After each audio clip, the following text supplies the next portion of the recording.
you how I did it as well. Okay, are you rolling? Yes. Okay.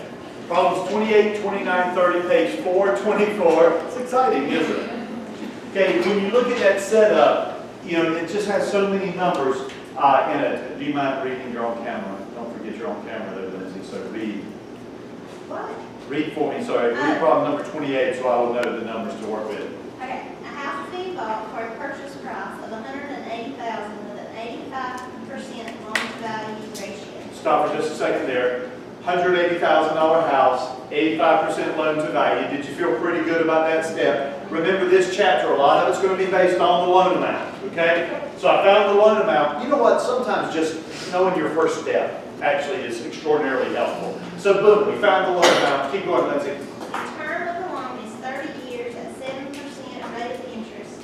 It will take a loan factor of 6.65 to, I always know, more. Amortizing?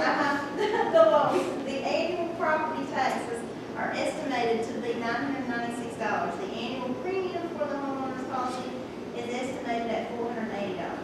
Okay? Done. All right, so now we've just got a bunch of stuff we've taken and thrown at you. So now, tell me what the first question is. Number 28, what is the actual question? What is the monthly PITI? What is the monthly PITI? And as Martina said, some people call it PITI. PITI, okay? I'll later refer to it as housing expense. So it's PITI, okay? Principal and interest, taxes and insurance. And so what you're telling me is on this question, they want what your monthly, well, this is what we refer to as a budget mortgage. When you pay both principal and interest and taxes and insurance at the same time, we call it a budget mortgage. So here we go. First thing I'm going to do is calculate what the PI is. I would love it when you get to the point where you say, okay, I need to figure out the PI, the monthly PI, and I have this information. Loan amount and amortization factor. Once you realize you have those, oh, okay. Some of you in the field maybe run around with financial calculators, and this is easy to do on a financial calculator. But on the exam, we won't give you the requisite information to solve it that way. And this one we did, but normally we don't.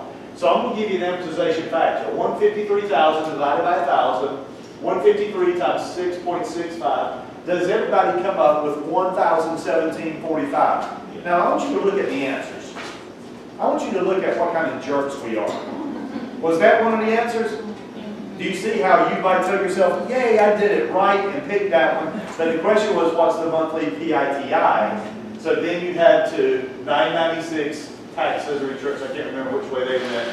Total of 1476, but because that was annual, I divided it by 12. $123 a month T&I. PI plus TI equals $1,140.45.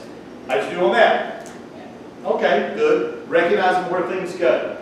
Number 29. Remind me what the question was, Lindsay, on number 29. What will be the total amount of interest paid over the life of the loan if payments are made for the full 30-year term? Interest over the life of the loan. You know it's going to be a problem, okay? But you got to be, you can't fall into the temptation here. Don't use the interest rate, all right?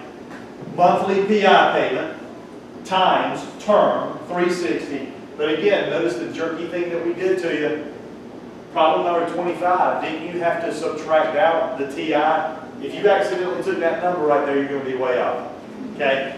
So I started with the principal and interest, $1,017.45. I made that payment 360 times. Over the life of this loan, I paid the bank $366,282, and look at what one of the answers is.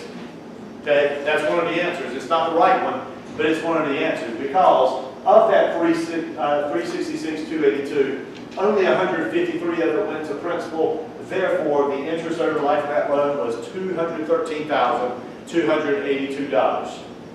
You feel okay about where those numbers came from? And then typically speaking, number 30 tends to be the most difficult from a math standpoint of these problems. What's the balance after a monthly payment? Because you have to remember that interest formula, don't you? So, Jeff, you okay so far? Can you see okay? Oh, yeah. Okay. And then finally, on number 30, how much do you owe after a monthly payment? Now notice I didn't draw out my T-bar, but this is basically the same thing T-bar said, right?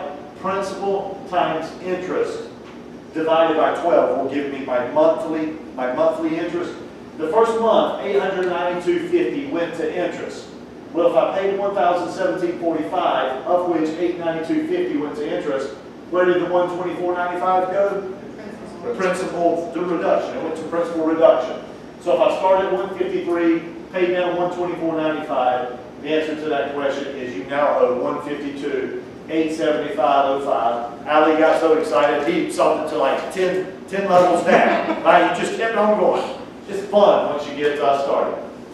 Having said that, do you have good notes on each of these steps that you can repeat? And do you recognize, of course, what the hardest problem is going to be when you use which formula?